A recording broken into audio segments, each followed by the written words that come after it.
गरीब आदमी के खजूर के पेड़। एक बार एक छोटे से गांव में एक गरीब आदमी रहता था। उसके पास खिलाने के लिए एक बड़ा परिवार था, लेकिन उसे गुजारा करने के लिए संघर्ष करना पड़ता था।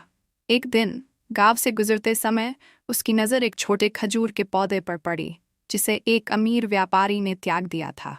गरीब आदमी उस पौधे को घर ले गया और अपने बगीचे में लगा दिया।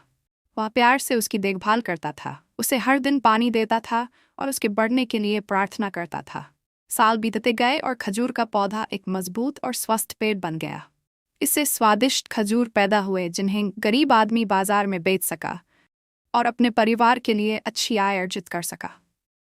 एक दिन वह धनी व्यापारी, जिसने वर्षों पहले उस पौधे को त्याग दिया था, गरीब आदमी के बगीचे में आया।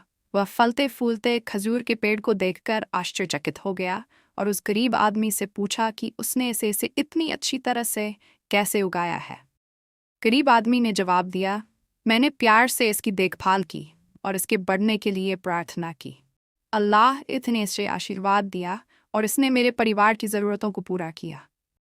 अमीर व्यापारी गरीब आदमी के विश्वास और उदारता से प्रभावित हुआ। उन्होंने वर्षों पहले पौधे को त्यागने के लिए माफ़ी मांगी और उस गरीब आदमी से उसे माफ़ करने के लिए कहा। गरीब आदमी ने व्यापारी को माफ़ कर दिया और उसे खजूर के पेड़ के आशीर्वाद में हिस्सा लेने के लिए आमंत्रित किया। उस दिन से व्यापारी अक्सर गरीब आदमी के बगीचे में जाता था और वे तारीखें और अल्लाह SWT के आशीर्वाद को एक साथ साझा करते थे। यह कहानी हमें कृतज्ञता, क्षमा और अल्लाह के आशीर्वाद SWT के महत्व के बारे में सिखाती है।